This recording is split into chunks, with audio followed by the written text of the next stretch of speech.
In the 1940s, Disney animators ran into a problem. You see, their art directors liked to suggest changes to their work, and it was a painstaking process to draw and redraw these characters just on the whims of their superiors. So instead of having to make changes that they disagreed with, they began adding hair to the arms of the characters which they did not want to be approved, while leaving their own recommended designs clean shaven. You see, in the 40s, everything was expected to be clean, modern, sleek, and fresh. People didn't want a cartoon to have hair, and this unconscious bias led their art directors to reject any design with hair. They would be so distracted by the hair, in fact, that they would overlook other details that they might have normally provided feedback on. Well, since then, the phrase hairy arms has become widespread as a tactic for getting people to agree with you using a purposeful distraction. But there are other similar stories too. A game designer in Silicon Valley began adding a duck to his designs because he was tired of all the changes that his product owner had.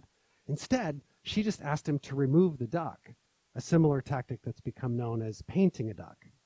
And a friend of mine told me recently that he discovered that one of his clients disliked a certain shade of blue. And the widespread use of this color on his designs always guaranteed that she would reject any design bearing that hue.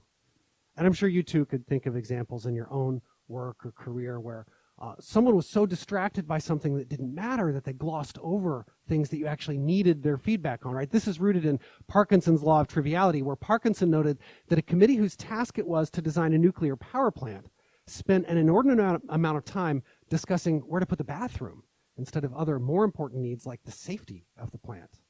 Of course, this gave rise to the term bike shedding because teams will spend too much time talking about trivial matters like where to put an awning for bikes instead of other important things.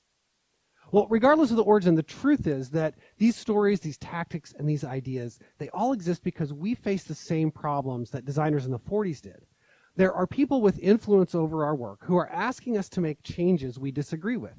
Right or wrong, we want to find ways around it, ways to avoid the conflict, to avoid having to make any changes at all, to avoid all that extra work, or maybe even just to avoid having the conversation altogether. So we're here today because designers will sometimes do crazy stuff to make sure that their design decisions remain at the center of the conversation. We get tired of the changes. We get tired of the argument. Without any other options, we resort to tactics that feel more like smoke and mirrors than a genuine interest in creating the best user experience. Now, I know what you're thinking. You're thinking, but Tom, I've never done anything like that. I've not done that thing you said. Okay, and that may be true. But consider these other, perhaps less explicit examples of hairy arms. Have you ever, say, spent more time on your own idea and less on your stakeholders, resulting in yours being significantly better? No? Have you ever maybe carefully chosen the order in which you presented your design so that they were more likely to accept it? And what about this? Have you ever maybe semi-purposefully left out some changes that your manager asked for in the hopes that, well, maybe it just wouldn't come up again? These are just different sides of the same coin, to be sure. I think this problem can be aptly summed up in this photo here. Or perhaps maybe how incredibly unrealistic this photo is, right? This is exactly what your design reviews look like, no? No, of course not. They look a little bit more like this poor guy here. Have you seen this? He doesn't stand a chance, right? But ultimately, a lot of times these conversations devolve into us acting or behaving or maybe even just feeling something like this. Now, I believe that these stories of hairy arms and painting ducks can really only be relevant to us for one of two reasons. Either our stakeholders are completely unreasonable, or we aren't doing the hard work of being persuasive in our presentation of design. Now, I do think there's probably a little bit of both going on here. But the fact is, talking about design is difficult, especially with people who aren't designers, but it doesn't always have to be quite so painful. We should never have to lie and manipulate or employ these shady tactics just to get our way, as if getting our way is even the point. No, there are better ways to avoid this phenomenon. So before we go any further, let me be very clear. You should never lie to your stakeholders just to get your way, just to get your work approved. Okay, it's wrong, it's unethical, it's only going to hurt you in the long run. And in case the word lie is a little confusing, let me say it another way. Don't ever say anything to someone else that you know to be untrue or maybe even purposefully misleading just for the purpose of kind of pushing your own agenda. But before we bash those duck painters as liars and cheats, I think it's important to dig a little bit deeper into these tactics to understand why they work and how they have relevance to our own work, because I think there is some truth worth considering here. So let's go back to the first one, which is that our stakeholders are unreasonable. Now, it's absolutely true that some people will be unreasonable, right? They will want what they want, no matter what we say, despite the fact that we're the experts, and maybe even much to the detriment of the user experience. You may have seen this quote from Henry Ford, right? He didn't actually say this, okay? But I think the sentiment rings true for us here. Asking our stakeholders what they like or want would be tantamount to missing the opportunity to give them that automobile that they actually need.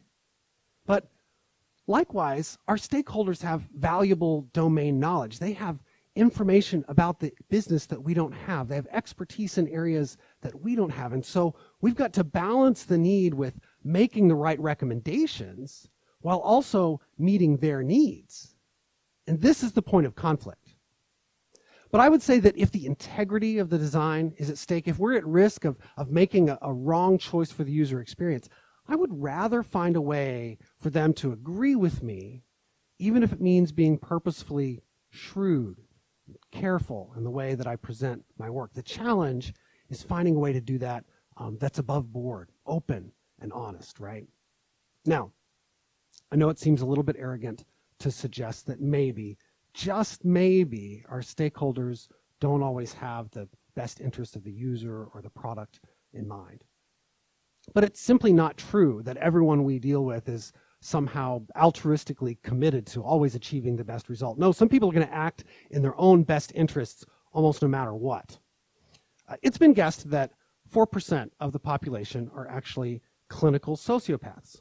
That means 4% of all people that you deal with use dishonesty, charm, and manipulation to control the people around them. But what really sets sociopaths apart, though, is that they do this without remorse, with no empathy or regard for how their decisions and how their choices affect the other people around them. What's interesting is that sociopathy is 4 times more likely to occupy corporate executive roles than the general population. Now, don't worry, I'm not suggesting that your CEO could be a mass murderer, all right? Because sociopathic tendencies don't always manifest themselves in violent ways. They certainly don't have to, right? These are people who are task and success driven, maybe even at the expense of the other people around them. And it makes sense, right? It makes sense that people in corporate executive roles maybe got to where they were because they were able to successfully remove the emotion of relationship from the equation. It can be difficult to make hard choices for a business if you actually have the empathy and concern to think about how your decisions affect everyone around you. And sure, some people might be on the one extreme, manipulative and lying. But because of this disconnect, the side effect is that their decision-making process doesn't always make sense to us. Now, don't worry, I don't think sociopathy is actually common enough that we need to be overly concerned about it. No, I think the vast majority of people that we deal with, they just have biases, right? Everybody does, biases toward what they're comfortable with, certainly biases toward their own ideas, maybe even certain people. But get this, even people who employ conscious effort to eliminate their bias will still rely on their own solutions when they're under pressure. That's right. Unconscious bias manifests itself more in situations where stress, distraction, and competition are increased. Well, that sounds a whole lot like our workplaces sometimes, doesn't it? So even people whom we believe to be acting in the best interest of the product or the user, they may be still operating under a certain amount of bias. This is called mental residue. It's a leftover amount of bias that can rear its ugly head when we're in the throes and the stress of our daily work. This is called choice supportive bias, actually, in cognitive science, because humans just simply aren't rational decision makers. We make our decisions first and we justify them afterwards. Our emotions drive our choices and then we unconsciously backpedal to try to explain the logic in the illogical. Take my friend, for example, who told me that his client preferred a certain shade of blue. If we'd asked that person why they preferred the red design over the blue one, they would undoubtedly come up with some sort of answer that sounded like it made sense, right? Well, the layout over the widget component monkey tells me that blah, blah, blah. Because in the absence of logic, or rather, in the presence of unconscious bias, we will grasp for any explanation of our choices to try to make sense out of it. And this sort of thing happens in design reviews all the time.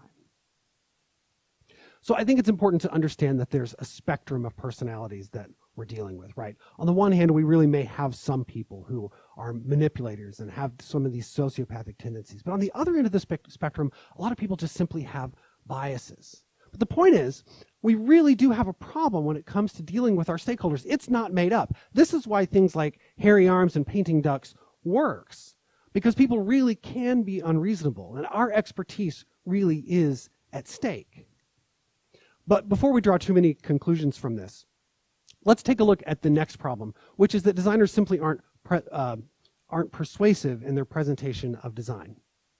Put another way, we may not want to put forth the effort to ensure success, and so some of these lazy tactics seem appealing, don't they? I mean, that's what it boils down to, right? The reason why these tactics are both funny and appalling is that they sidestep the morally right choice of doing the hard work of convincing someone else that your choice is the right way to go. That's just it. Painting a duck is the simple pill you can swallow to deal with your pain. So while working with stakeholders is absolutely challenging, the truth is we can't do anything about them, right? Whether they're blatant sociopaths or just stressed out and opinionated managers, it's still completely out of our control. I had a teacher in grade school once tell me that I should write my worries on a card. And on one side of the card, I was to write down all the things that I could change or all the things I could control that I had influence over. But then I was to turn the card over.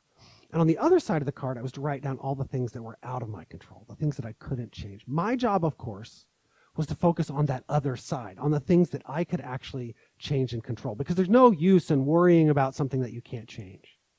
So rather than obsess over what we can't do, let's instead focus on what we can, which is learning to address our stakeholders in a way that's convincing and compelling so that we don't have to obsess over kind of these shady and funny and appalling stories all at the same time. Now, the way that we can do this, I believe, is to learn to be more articulate. Right, to use more and better words to get at a more precise meaning. But it's more than that. We actually have to kind of take what we hear. We have to think about it, process it, and add value to that conversation. And then lastly, we have to take the time to be sure that we're aligning our needs with theirs. And these are three parts to being effective at persuading someone of your design decisions that I find designers don't always focus on as much as maybe we should have. And we're going to dive into each one of these here this afternoon. Now, the first thing that we can do to be articulate, obviously, is just to use more, better words. And while that sounds nice and simple on the surface, the truth is that in practice, being articulate requires some forethought. It requires some planning. It requires a conscious effort of being proactive to make sure that you're talking about your work in a way that's effective. You see, there is logic and reason in what we do, but we often fail to communicate that thinking to our clients and to our stakeholders. But that's just it. We don't actually want our stakeholders to fall in love with our designs. We want them to fall in love with the logic and reason, the thinking behind that design. Because design is fickle and changing, but the logic, the why we did what we did, it will stand up much better to criticism if we can only impart that with words. And so for now, for this focus on being articulate, I want to hone in on just two things that I think are critical for designers to master in order to be articulate and then communicate that thinking. It's improving your vocabulary and then writing everything down. In our industry, there's this idea that people seem to believe that our designs should just speak for themselves, right? That we should just be able to pull off the towel from our product and ta-da, have this aha moment when all of a sudden people just get it, right? You may have seen this, right? A user interface is like a joke. If you have to explain it, then it's not very good. But that's not true at all. If it were, these meetings would be a breeze. No, your designs will not speak for themselves. That responsibility lies with you. Everything is up for discussion, and the exact words that you choose are critical. Johnson O'Connor did scholastic and aptitude testing at GE.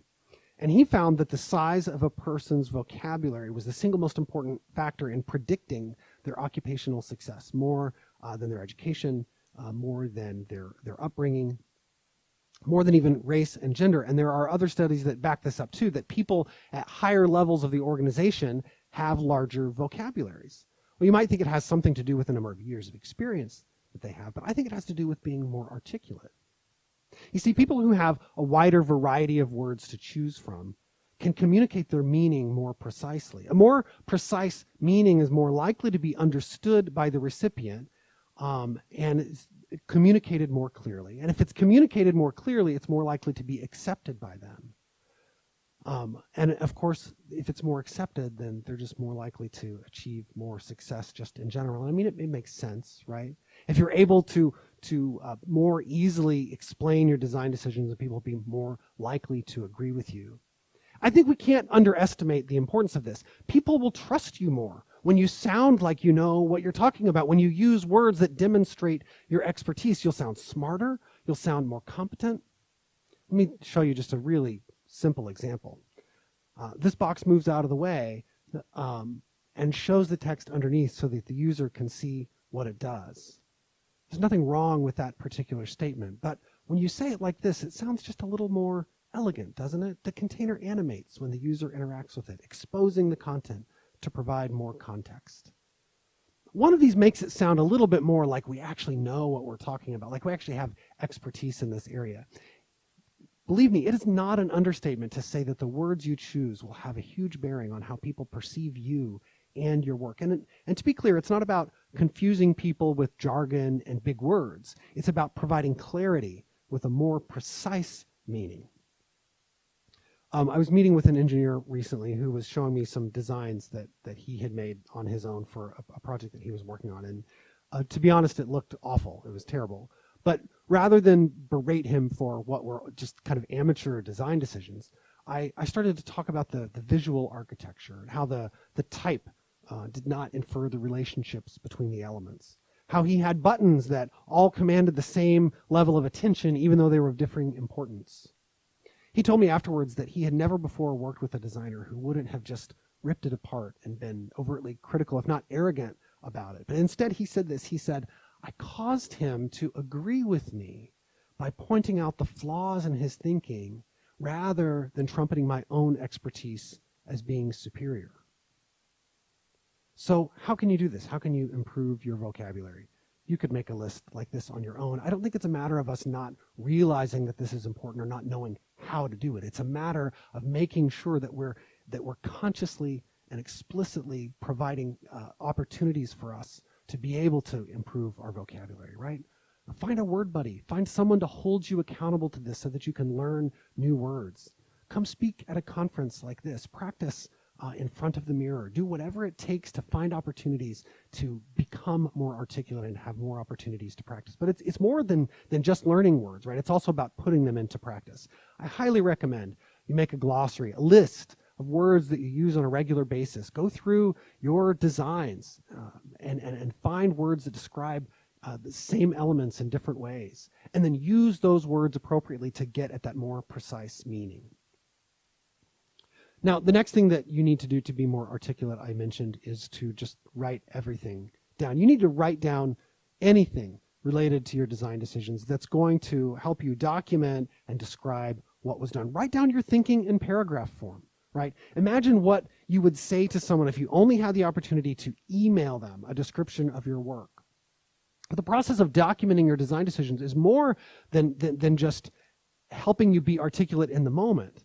You can ask yourself questions like this. What problem does it solve? How does this affect the user? Why is it better than the alternative? Because if you can answer these three questions first to yourself, you'll be much better prepared to answer them to someone else in the moment of a meeting. I think we can be a little bit lazy when it comes to this. It seems time-consuming or maybe unnecessary to do this kind of prep work before we go into a conversation. We think we can just wing it, that we can just show up and we'll remember everything that needs to be said. But it's more than just jogging your memory. It's not just about making sure you remember everything. It's about uncovering your own thinking. That process of documenting and describing your design decisions is going to reveal thinking that you didn't even know was there. It's going to uncover holes in the user experience or maybe even missing business requirements that you missed. And it will also make you better prepared to talk to people about your work. Earlier, I mentioned choice supportive bias. In 2007, two psychologists gave a group of participants two choices and asked them to choose between one of the two things, both of which had both positive and negative attributes. A week later, they told the participants that they had chosen the opposite choice of the one they had actually chosen. And what they found was that people remembered these false memories as being the better of the two options. And in fact, they even ascribed negative memories with their actual choice. Well, I think this makes writing things down super important, because anytime you can create a log, you can create a trail of your decisions, especially when those can be shared with your stakeholders, then they're much more likely to associate positive memories of the decisions that we made together and the conversations that we had. But don't make this busy work. Just open up your text editor or notepad and start writing. Anything that you write is going to be better than writing nothing at all. And so just to make it more clear what I'm talking about, let me show you a few completely different examples from my own work. This is just a bulleted list of notes that I took from my own mock-ups. Right? I was getting ready to go talk to a client about our work. And on the left-hand side here, you can see I have a very clearly stated problem that I was trying to solve and a couple of bullet points for why I was solving the problem in this particular way. It didn't take me very long to do this, but it did help me understand how I wanted to talk about my design. But even daily stand-ups are a great opportunity for you to practice learning how to talk about your work with other people. I think often I think of going to my daily stand-up as an opportunity to say, okay, here's what I did yesterday, here's what I'm going to do today. But it's also an opportunity to inject some of the why into the conversation, to explain why you did what you did. It took me less than 5 minutes to do this before the meeting. Here are some notes from a more regular meeting with a larger group of people. You can see there's more detail here, obviously, because there were more people. These notes were shared with everyone on the team. They could see me typing it in the Google Doc while the meeting was going on. And you'll notice that I have very specific references, links to other external material, other mock-ups. I very clearly marked decisions where we said yes or no, who disagreed with whom in some cases. But it was very valuable for me to go back, because you know what's going to happen? 3 months later, the manager is going to change on this project, and they're going to come in and ask all the same obvious questions that you asked at the beginning. Why are we doing it this way? And if you have a record like this, you can go back and say, okay, here's what we did. Here's who was a part of that conversation. Now, it doesn't mean that you won't have to change it, but it will at least allow you to start off on the right foot so that you have kind of an understanding of the context in which you made that decision to begin with.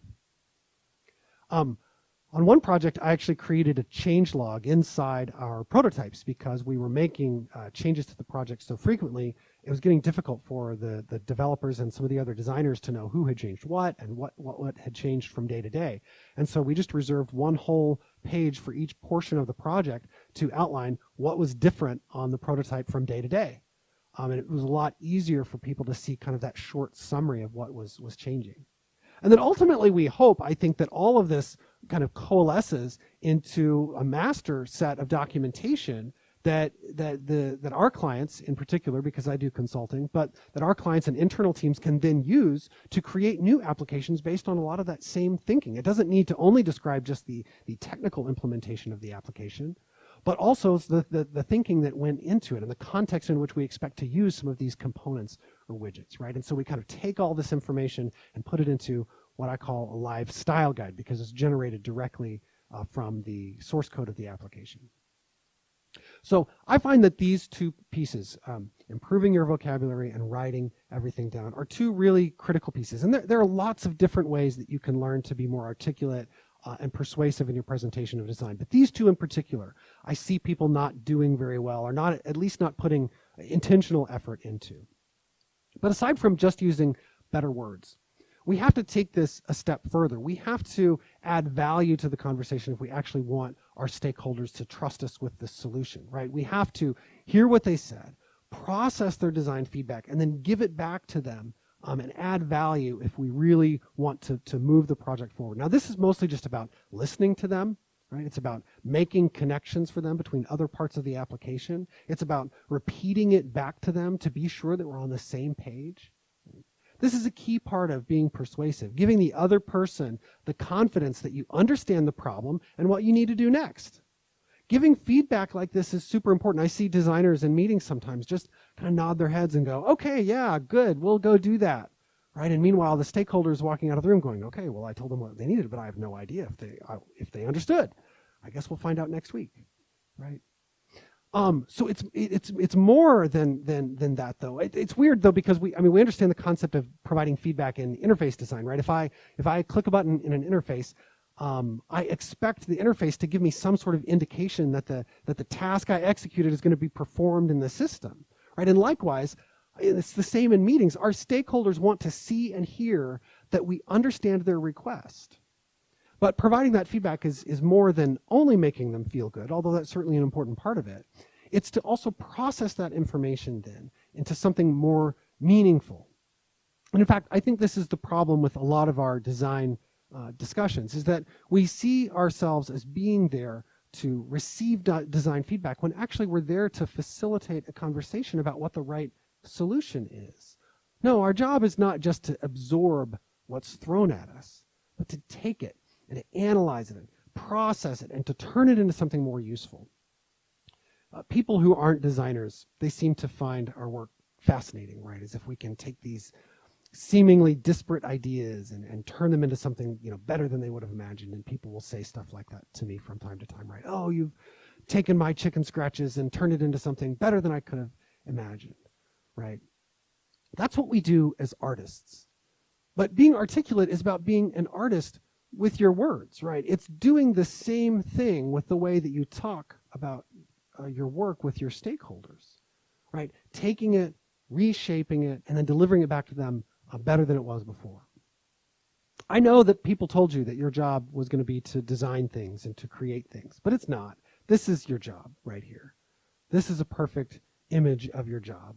Because when we do this gives us an opportunity to allow our stakeholders to participate in that decision process. It allows them to come into our world when we can make these connections for them and communicate it to them. When you're able to abstract someone's prescriptive feedback and then show them how it's connected to another part of the system, then you'll earn their trust. I have likened this often to solving a Rubik's Cube, because someone is going to come into your process and say, hey, I want that side to be red. If you just turn this here, then that'll make my side red. And our job is to go, yes, I love red. I want that side to be red too. But you need to understand, when I turn this here, it affects the other sides, and I've got to solve for the whole cube.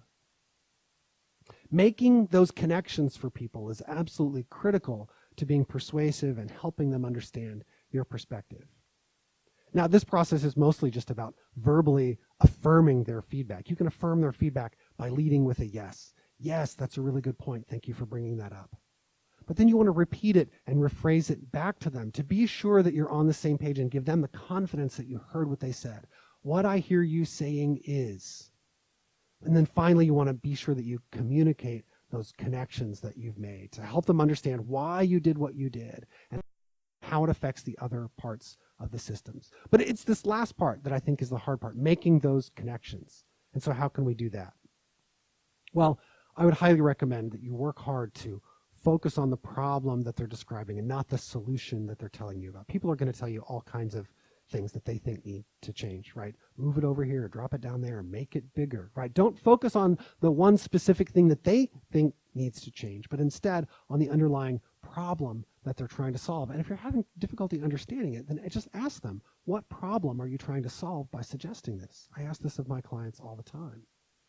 But you also have to work really hard to read between the lines. What else could be going on in this room, right? Are there politics at play? Is there anything organizationally that I may not be aware of? It could be that your boss just came from a meeting where the budgets were cut, and this knee-jerk reaction to your work might have nothing to do with you at all. You may not ever know the answer to that question, but it's important to be aware that sometimes there are other things going on that are influencing our decisions and those of our stakeholders, and we have to learn how to deal with that. And then you've also got to work really hard to remove distractions, just to be sure that the conversation stays on track. The use of lorem ipsum copy, placeholder content, stock photos, numbers that don't add up in a pie chart, okay? These can be huge distractions and can completely derail a meeting. And so think critically about what's going to be distracting to these people. How can I remove that from the conversation? And then finally, you want to abstract their specific ideas from the context in which you're currently discussing it. You want to think about stuff on a more global level. If we were to rip this out of the context that it's in right now and try to use it in a different part of the application, how would that affect the way that we're thinking about it? Because we always want to be sure that we're designing things that are a little more modular, that can be used in more than one context. So this ability to take what someone else has said and to turn it into something that's more cohesive or organized, or maybe just expressed more purposefully, this is what sets apart articulate designers from those who aren't. I want to go back to this idea that our stakeholders are unreasonable, because I think there's something far simpler going on here a lot. Sure, as I noted, some people are going to be manipulative. Some people are just stressed out, causing their biases to manifest. That's fine. But the vast majority of people, I think, they just want to be heard. That's it. They just want to be heard. People who appear unreasonable often just don't have the confidence that you understood what they said, and they don't see any other option than to push their own agenda or play that boss card. You see, there's this weird thing where people who are in authority expect to have authority, right? They expect that you're going to be receptive to the changes and the feedback that they have. And if you refuse to make changes, even politely, even indirectly, then you've left them with no choice. It's no surprise they appear unreasonable and insist on making these changes that you disagree with. You haven't given them any other way to be heard. And I think it really just boils down to good old-fashioned customer service, right? One of the most important things in customer service is just to listen to people and make them feel valued, right? And that eliminates a lot of issues. But I think it's even deeper than that, right? It's a human need. All people want to feel important. They want praise, recognition, and yes, even control.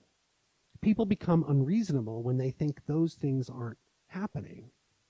And so that's why the last thing that I'd like to propose to our solution to hairy arms and painting ducks is that we need to take the time to orient ourselves and align ourselves to the needs and expectations of our stakeholders, to remember that they're human, that they're people just like we are, that they have the same needs for affirmation and praise that we do, that there are things going on in their personal lives that we may never know about, and the way that they react to you in a meeting might have nothing to do with you at all.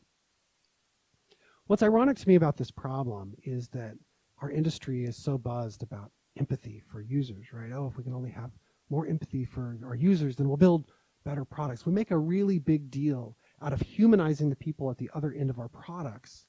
And yet we often fail to do the very same thing for the people who hold the keys to our success.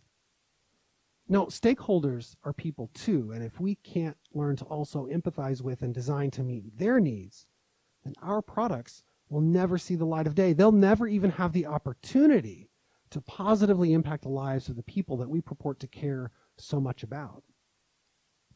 Recently, one of my clients that we've been working with for over a year started being really unreasonable. He was complaining that our working hours weren't overlapping enough with his, because he was on the west coast of the US and we were on the east coast, and we tried to time shift as much as we could, and he had never complained about this before, so it's kind of out of the blue. He was complaining about the deliverables that we were giving him and saying he wanted to see more. And finally one day he said, "You guys have been working on this for a month and you haven't done anything." I was floored. It actually made me kind of angry, because we had documentation of all the things we had created, right? We had research, we had user flows and wireframes even that we were putting together, and he was accusing us of having done nothing. But as I got to talking to him, I realized through the course of our conversation, he'd been having these weekly meetings with other executives at the company, the executives who had approved the budget for our project. And he expected to be able to show them designs as progress. Turns out he wasn't comfortable. He wasn't confident with the idea of showing someone a user flow or a user journey map, right? That wasn't something that he understood. He understood the visual design, and that was the expectation for what he was going to be able to get and present to his executives. And from his perspective, it looked like we weren't doing anything. And when I talked to my team about this, and I said, I think we need to start making high-fidelity mock-ups for this guy just so he can take them to his meeting. They said, no. We want to do it the right way. We want to follow the right process and tick off all the right boxes. But I said, you know what?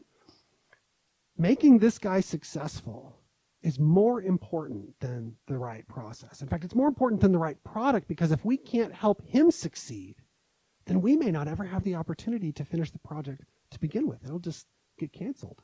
And so that's what we started doing. We started setting aside a few hours each week where someone would just make some high fidelity mock-ups. They were just guesses. They were just kind of vaporware, pie in the sky, never be built, right? But it gave us what we needed to keep those executives excited about where we were headed so that we could do the work that we knew needed to be done.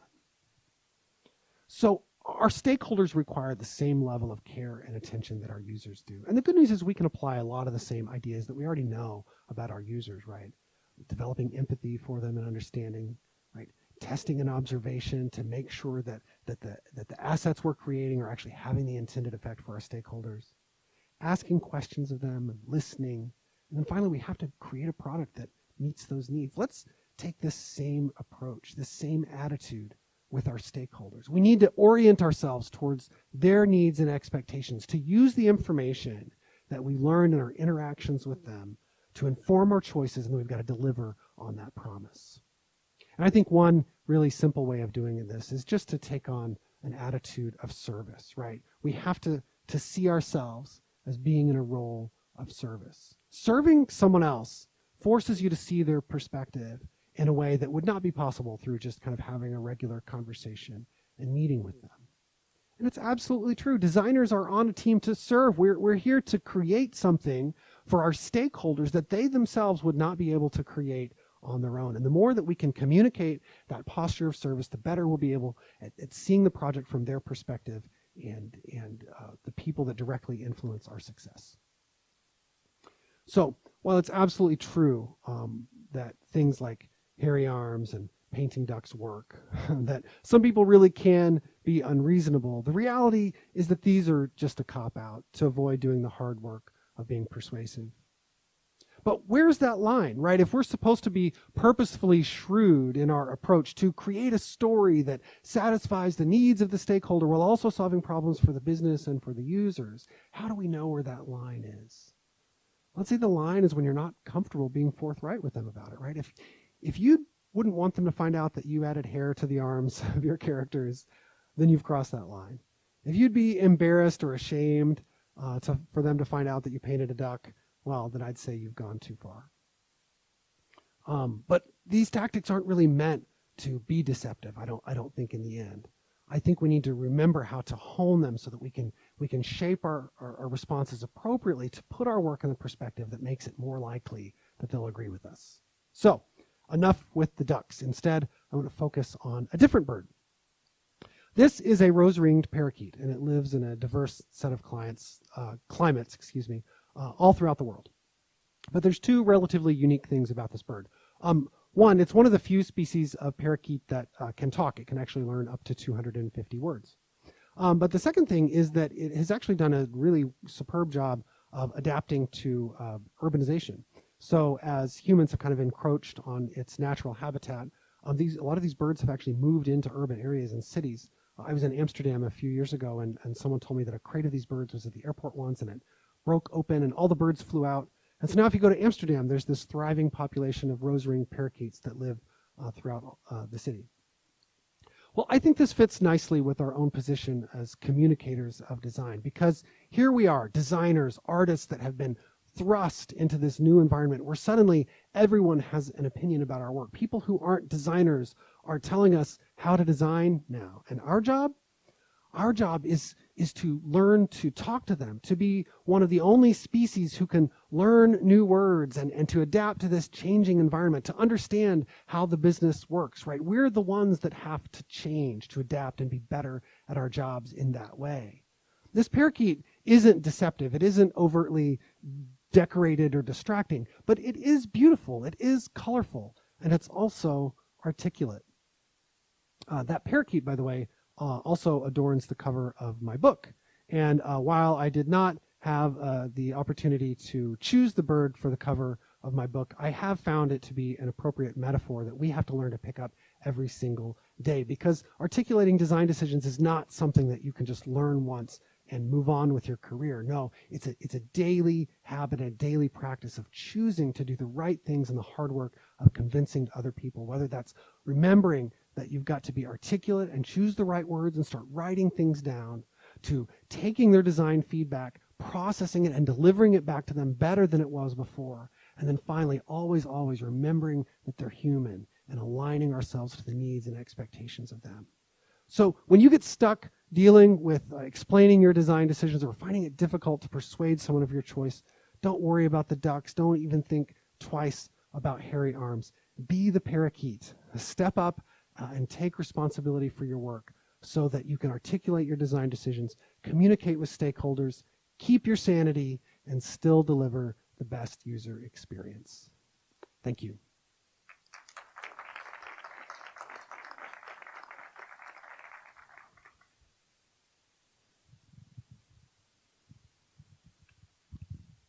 And we have some time for questions. Do you have any questions to Tom?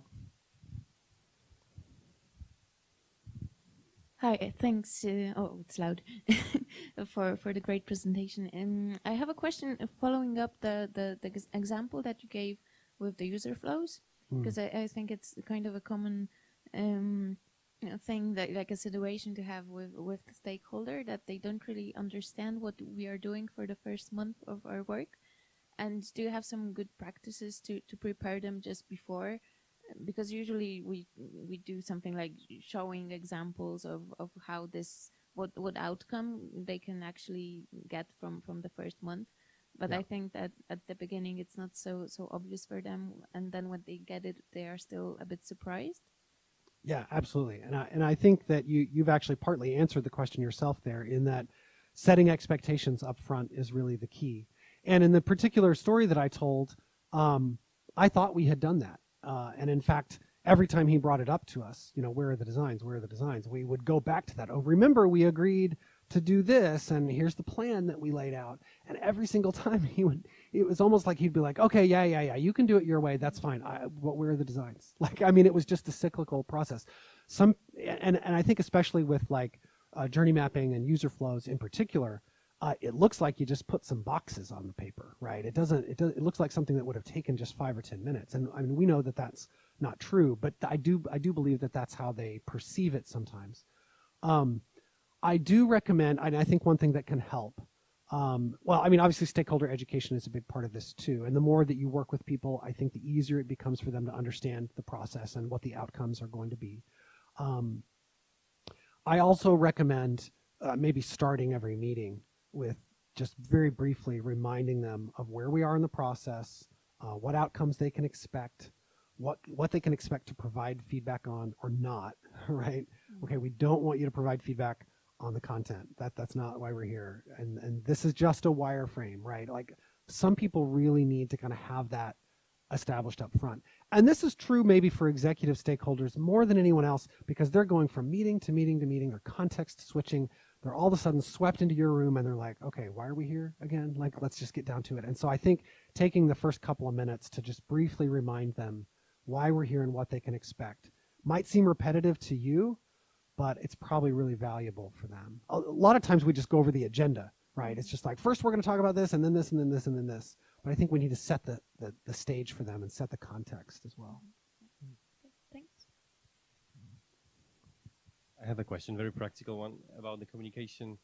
That is, like, we're working more and more remotely with teams scattered around the world, and also the clients that can just work in a different time zone, for example. Yep. What are the tips from your side when it comes to communication? Because quite often you don't have a chance to meet face to face. Yeah. Or even over the Skype. What is your tip on that?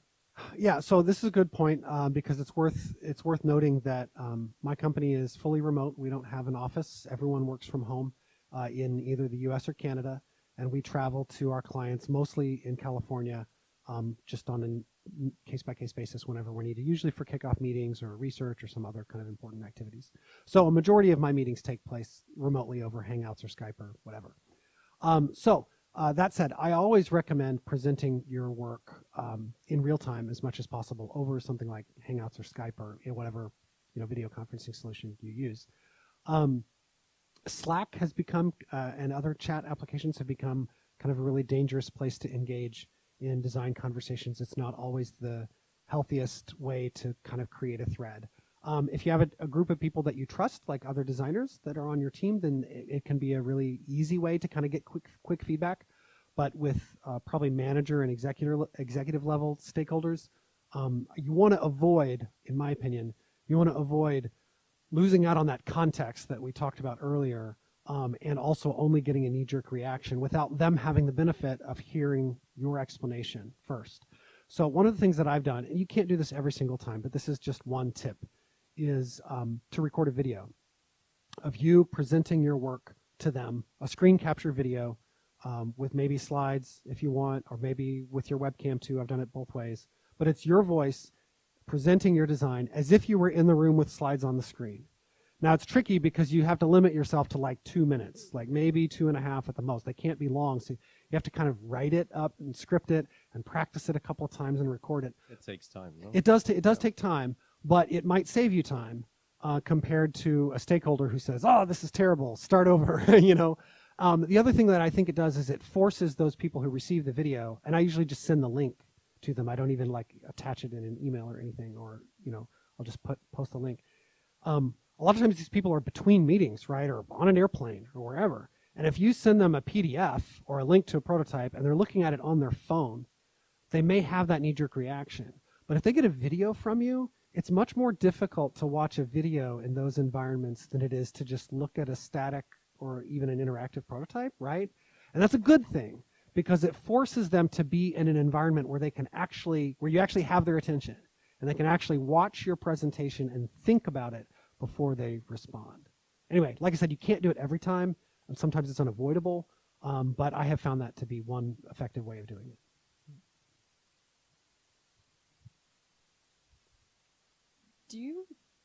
Okay, I don't know how to frame it, but I've noticed that depending where you're actually from, there are different cultural, habits of communication. And like US is completely different than, say, Europe.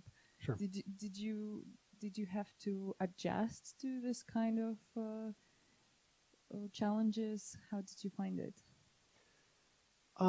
So in my consultancy, we don't do a lot of work in Europe. We do some, but not much. But I've given this talk and I do workshops all over Europe. In fact, I've been in Europe for 3 weeks now. The book has been translated into Polish, actually. It's been translated into Korean and Japanese and Chinese. And I've talked to all of the translators and the publishers that translated it, expecting, my master's degree is in intercultural studies. So I spent 4 years in China studying intercultural communication. And so that's part of my background. And so I don't know if that influenced the way that I wrote the book, that it was maybe naturally a little more malleable, but I was surprised actually from the translators and the publishers that they didn't change anything about my book. Sometimes the title comes out a little funny. It doesn't sound exactly like articulating design decisions, but the content, I didn't have anyone come to me and say, hey, this sounds like the way an American would do it. And if we're going to do this in Japan, it needs to be different. No one has said anything to me, even though I offered. I was like, hey, let me know because I want to be sure that it works in that cultural context. And I've not received any feedback on that at all. Yeah. There's another question there. I have just one, just before I walk down there. Okay. What would you do if you actually see that someone is a sociopath, the one that you are working with? Do you have any experiences that you can share on that? Well, I think it would be, I don't think it would be my place to judge whether someone is actually a sociopath or not. But I think in all of our careers, we have to make hard choices about what we're willing to put up with and what we're not. Every job has hard stuff about it. And so I think some people in that situation might just quit, go to another job, give up because it's too hard. It is hard. I've worked with a lot of difficult people and a lot of difficult personalities. But one thing I've learned is that when you go to a different job, you're just trading one problem for another. And so, it may be just as valuable to learn how to work with these people instead of going to a different job where there are different unknowns that might be harder. So, yes. Thank you very much for sharing those good practices. And my question is about those logs for style guides that you were presenting, because we have encountered the same problem that, for example, we have a lot of changes in prototypes and style guides. Yep. And how do you store them? How do you manage them? Because for me, it's like utter complicated to do this stuff. Because like it's a lot of work in managing all these meeting notes and like change logs. Right. So I think probably one of the most important parts of documenting all of this stuff is that you have one place where everything is stored and it never changes. One URL, one folder, whatever it is. You have one single place. We use Axure a lot. Axure is really great because you don't have to create a prototype in Axure. You can just create a regular page of content. And so a lot of times I'll put our meeting notes in a special place in Axure, and then everything is together. Our actual clickable prototype, the change log, the decision meeting notes, a page that shows all the different states of a component in a static form. It can all be in one single place. And I think having one place is maybe the most important value, because where it gets hairy is when you're like, oh, well, we have all of our meeting notes over in Google Docs, but we have all of our sketch files over here. And if you want to see the interactive stuff, then that's put, in InVision somewhere else, right? It's when everything is just all spread out. So you need to have like one place to put it. Now, as far as living style guides go, once you kind of move toward a production application, I recommend moving everything into your code so that it can be generated directly from the code. And so if you're interested in that, go to styleguidedrivendevelopment.com. That is a website that my team and I made with a series of free tutorials on how to build a lifestyle guide and how to use, not just how to build a lifestyle guide, but how to incorporate that into your design and development process. So it's more of a process thing. All right, well, I think we are yeah. a bit over the time, so thank you very much. Yeah, thanks.